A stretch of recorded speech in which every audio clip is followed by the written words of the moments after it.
Kanakitpit and welcome to SUAANGAN. I'm your host, Dennis Allen. And I'm Dez Loreen. Season 5 of SUAANGAN was an exciting and adventurous time for us here at the Inuvialuit Communication Society. We had a wonderful time traveling throughout the Inuvialuit settlement region collecting stories. And outside the ISR as well. This week we bring you highlights of our 2004-2005 programming. So sit back with a good cup of tea and enjoy our year in review. Des, this is your second year working on SUAANGAN. What was different about this year? Well, this year I had the opportunity to work on some shows I'd always wanted to do. For example, episode 19 was a profile on a young Inuvialuit woman named Leah Salama, who has dreams of playing in the 2010 Olympics. Leah is enrolled in the prestigious St. Francis Xavier Academy of Hockey located in Edmonton, Alberta. We spent the day with Leah and sat in on a practice with her and her teammates. Here's a segment from that show. That's it. Let it go. Transition.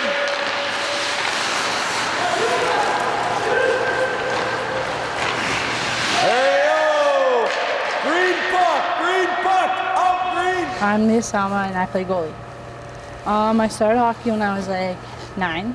I started playing goalie after that. I don't know why I liked it. I don't think I liked to skate much, so I tried it. And my dad started me off playing hockey. And then I went down to a tournament in Edmonton when I was 11. And it was a mixed team with like McPherson, Whitehorse, and Yellowknife. And then we won that tournament.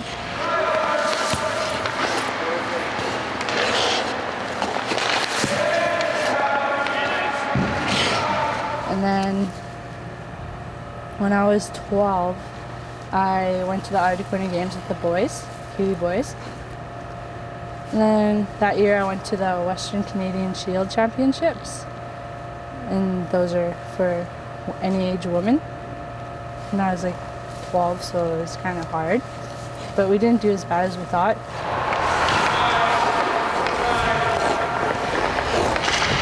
Come on, Marks. Nice save.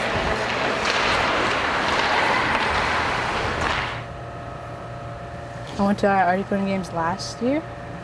I went with the girls, and then we came second, and we lost against Alberta in the finals 4-1. And now I'm here. I really enjoy getting out into the communities and seeing some old friends. My favorite trip was going to Holmen. People there are very friendly. They have great programs to preserve the Inuktitut dialect. Everyone is cooperative. And my friend Noah Kayatuk likes to play his fiddle as well as host the radio show.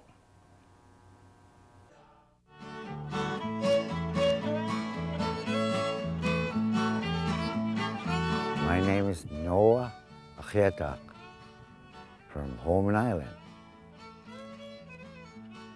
Well, I started off in early 50s with my brother-in-law. That was John Kumeuna, and he let me sit on his knee and showed me how to play the fiddle, and showed me how the bow was supposed to be going, and I was just a little boy.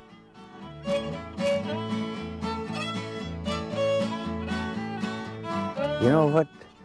Finally last year it finally clicked in. He told me one time that whatever you start on the music, don't give up without finishing it. You know, that really showed me that the fiddling for anybody is really important, because what you hear and what you play, people like to hear it. And music is to make people lively.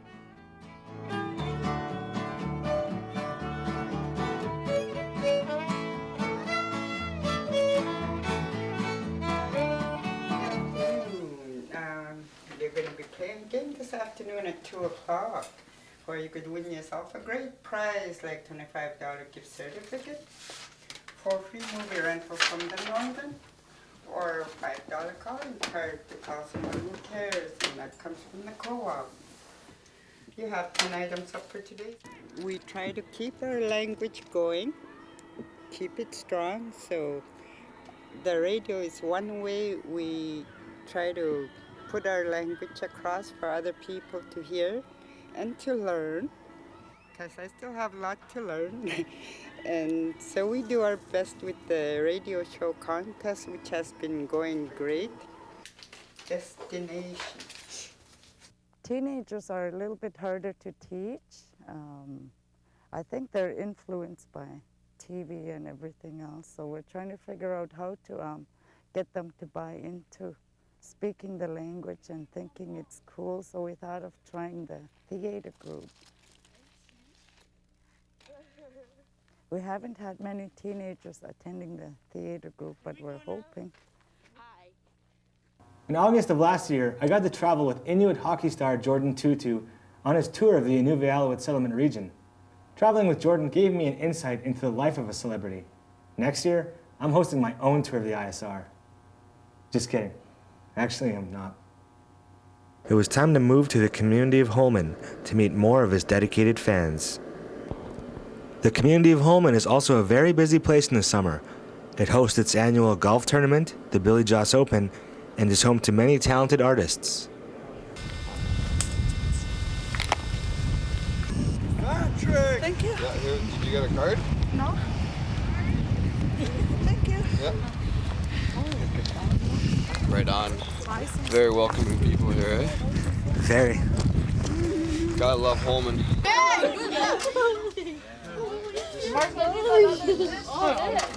Just remember, your kids are going to be on ICS.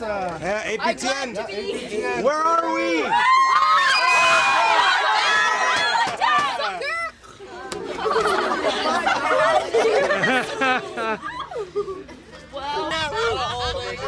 Holy cow. Okay, right on. Holy Dez, oh God. Roll reversal. Hurry up. They're trying to... We'll be right back with more highlights from the 2004-2005 season of SUAANGAN, Our Strength, right here on APTN.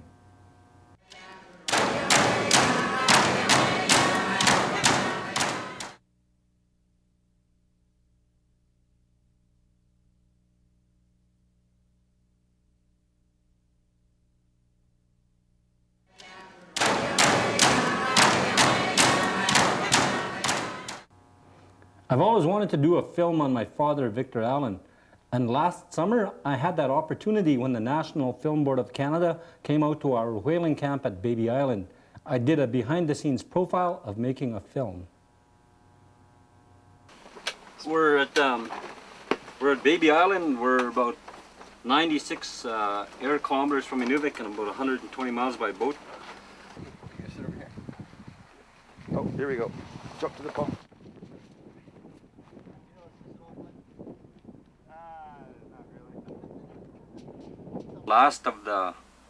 The last of the real old timers, and that's where he picked up his philosophy from, and where he got all his kind of values and his ways.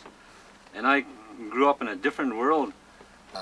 My name is Ken Allenstein. I'm the producer on this project. It's a documentary entitled My Father, My Teacher. We're doing it with APTN, Aboriginal People's Television Network, Knowledge Network in BC, and the National Film Board. I got jaded by religion and education and substance abuse and whatnot. And what always pulled me back was just little things that my dad would tell me. I worked there all summer. I was going to Kettle Island with my big canoe and my 5-horse kicker.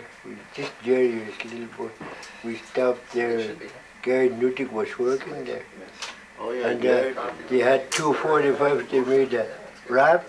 They had 7.5 Javelin Johnson, but they go a little bit faster than paddling. So they borrowed my canoe at $15 a day. That's a lot of money to me. Like one time he asked me about a certain person, like he wanted me to go and help them and something. And I said, well, I don't like that guy. And he said, don't hate anybody. Don't hate anybody. And that's all he said. He never really explained it. And it's coming back to me now. It's like, yeah, if you got a resentment against somebody and it kind of screws up your day. Episode 6 was my first solo project. A lot of my friends were involved in this show. With a lot of bad press about low graduation numbers in the Delta, I got to show the positive side of the story. I really enjoyed producing this one. Graduation means to me just escaping, freedom, doing what I want without a schedule, making some money, really expanding my future. Okay, this graduation means a lot to me because I'm graduating with the people I grew up with, basically, and the friends I've hung around with most of my life. Graduation means that I'm finally finished high school and that I get to do whatever I want with my life. Graduating means that I'm finally done school and I get to leave Inuvik and go to college. Okay, graduating means a lot to me because graduating is a big accomplishment and I just want to accomplish something.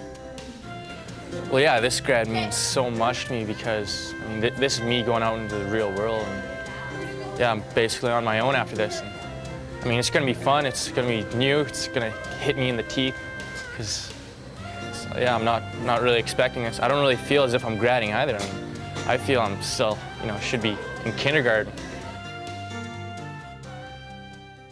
The episodes we produced in Edmonton were some of my favorite programs. We got some good stories that were also inspirational as well as educational. The Welco Beals profile allowed us to introduce this dynamic company to some of its shareholders, the Inuvialuit people. This is where we unload our plate off the truck and store our plates before we move it in to process for burning, forming. All our tubing, angle iron, flat bar is all stored under this roof. Welco Beals currently employs almost 370 people. We operate in 3 locations here in Edmonton, Alberta, in Langley, British Columbia, and in Tacoma, Washington. We're burning a half-inch plate with plasma. Each system, we have 1 plasma head and 4 gas stations. Our plasmas can burn from 10 gauge to 1-inch thick. Our gas torches will burn from 1 inch to 6 inches thick. This guy is unloading plate that was already burnt, taking the scrap and the pieces that was burnt for that nest. Norterra purchased Welco a little over 6 years ago. And Norterra, as we understand, is owned by IDC and the Nunisi Group. Just preheating some CHC 400 plate for welding. We had to bring that up to a temperature of about 250, 300 degrees before we weld. How do you know when it's up to temperature? You got to Episode 20, Flying the Friendly Skies, showed us what it's like for 2 Inuvialuit who work and live in the South as flight attendants. We hope it inspired someone to follow in the footsteps of these 2 young Inuvialuit. Morning, guys. Good morning. We're doing flight 444 today from Edmonton to Inuvik. We're in airplane 523. First Officer Workman's here with us today. We'll be about an hour and 40 minutes on the way today. Flight plan's now showing a nice smooth ride. Cruise altitude of 32,000 feet. And doesn't look like there's anything wrong with the airplane that concerns you. And the weather up there is clear skies and minus 35 degrees. Good weather all the way. Nice day, it's back on time. Very good. After that, I know I have the 4th. Hi, my name's Ruby Okina and I'm from Holman.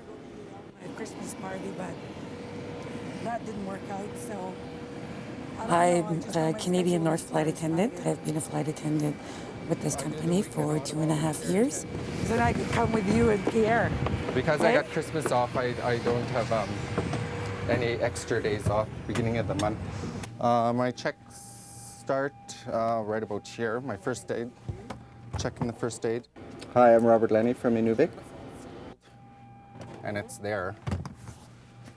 Checking the window exits. I started the same time as Ruby.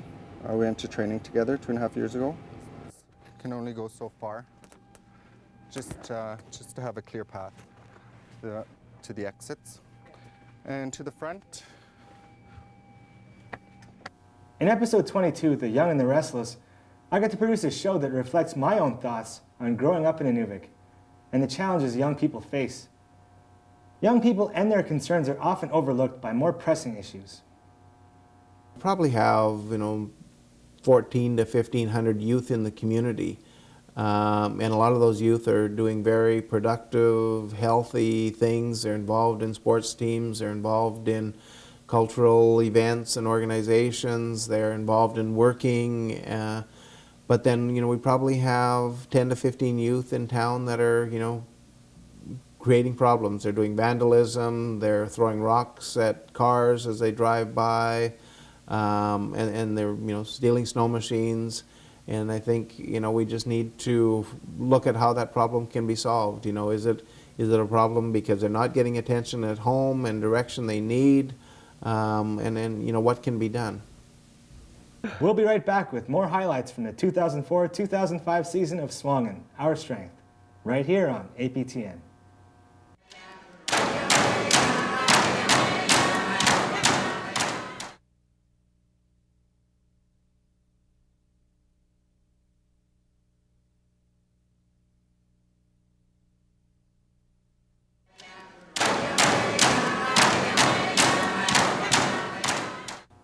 In episode 21, we've profiled a young Inuvialuit from Holman pursuing his own hockey dreams. After getting cut in the 4th round of a midget AA tryout camp, Byron Aquina got a call back and proved his coaches wrong. Today, Byron is in the regular lineup of the Spruceland Ford Mustangs in Whitecourt, Alberta, and is playing better hockey than ever before. I think I started playing hockey when I was like 5 or 6, I think. I just loved playing hockey when I was a young boy, so I just kept playing. My dad kept me going. I got here basically from Andy Narwicki, my uncle Tony, and my dad. When we moved here, we had spoken to Byron's parents, I don't know, a couple months, even before, like last year, just kind of talking the idea through and just seeing if this was something they wanted to do. And I remember saying to Eddie, that Byron's dad, is that, it's really important that Byron wants to do this for himself, because if it's just the parents trying to push a dream onto a kid, it's not going to work. Byron has to want to do this. It took about 2 years to get it all set up. And just in September, I came here, had a tryout camp for about 4 weeks, and it was tough. When I first seen Byron, it was kind of unique. He's this guy who just kind of showed up out of the blue and nobody really knew who he was. He came for the AA tryouts, paid his money down and did the best he could to try out for the AA club. You could tell that his skills were kind of there and kind of not there. And he didn't really he came across sort of as a shy guy. He didn't really say much. He just sort of showed up and did his thing and went about his business. 6 feet, timing, lots of talk, boys. Okay, let's get her going. Hustle up, boy.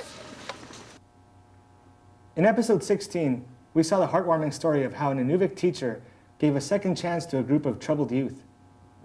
His unique approach not only prepares the students for everyday mishaps like a broken down snowmobile, but is also giving them hope for the future. Okay, I've got to I'll get that other part for you. My name is Cameron Brown. I am the teacher of the New Beginnings Alternate School here in Inuvik, which is part of Sam and Hearn Secondary School. I'm starting my 4th year with New Beginnings. I have been an alternate teacher for about 15, 16 years in different parts of the country and many different small reserves to different communities, but always working with children who are at risk. I'm Marina Kalinek from Inuvik, and my position is like youth care worker. I've been here for 6 years. Okay, my responsibility here is like doing one-to-one with the students if I knew they're having a hard time. And then I do planning for the bush and meals like Christmas suppers. We try to have Christmas suppers for the students before the Christmas break. And there's so much stuff that I do here, like try to help any way I can. I really enjoyed getting out on the land, so when there's a chance to do so, I take it. In episode 15, I went to my uncle Colin Allen's camp where him and his wife Rita were hosting an on-the-land treatment program facilitated by Archie Norbert of Sigachik. We've been asking for this for a long time, and finally this summer in August, he said, Rita got a phone call from Marjorie. He says, you want to take people out in October for freeze-up. So, see, that sounds good. So we wait and wait, what time we're going to do it. He says, move it. Finally we got going in October. So we got Archie Norberg from Chikitik, and I never met him for a long time. And they could take 2 people, and the other 2 people, and me and Rita. So we got going, and said, if they don't drop it out, they said, we got to get going. We ought to stay out in the fall time anyway, you know. That's our life in the fall time. We stay in the fall time all the time. Springtime, we stay in the bush. Fall time, we stay in the bush. We never stay in town for fall and spring, huh? Another program I produced dealing with youth was episode 7, the Horton River Expedition. 12 youth from the Inuvialuit settlement region went on a once-in-a-lifetime canoe trip down the Horton River. The trip was designed as a leadership training exercise, and we see how successful the event was. We were going down, and next thing we just got sucked into these 5-foot standing waves. Going, and then the wave just smashed us, and Noel was in front. He just, couldn't see him no more. And then we got out, kept trying to go. We hit it again, and Noel this time grabbed the side, and we tipped over. We went onto the top of the boat, and I was just laughing. Noel were just laughing. We turned around. Next thing we see other people trying to go see it, same thing, tip. Except me and Michelle. Yeah, and then we had to do our swim, a long swim in current. Yeah. That was pretty scary, cold. Everybody made it. Everybody made it out alive. That was good. Excellent. We were all laughing about it again. At what point in the trip did you feel that people were really working together well? Maybe 3-4 days in. Everyone kind of got the hang of all the stuff. And the instructors then sort of fell back a bit and let you guys take over more or less? After we got out of the rapids and the canyons and everything, Yeah. he kind of let us go ahead of them a little bit. Before that, we had to stay behind them all the time. Yeah. Keep your distance behind them. Well, that's a wrap on the 5th season of SUAANGAN. We'll return next fall with more stories and more adventures from in and around the Inuvialuit settlement region. We hope you enjoyed our programming as much as we enjoyed producing it. Here at the Inuvialuit Communication Society, we do our best to represent the concerns, issues, and triumphs of the Inuvialuit people. I'm Dez Loreen, and it's been an honor to sit in this seat. Until next time, I'm your host, Dennis Allen. Kuya naini.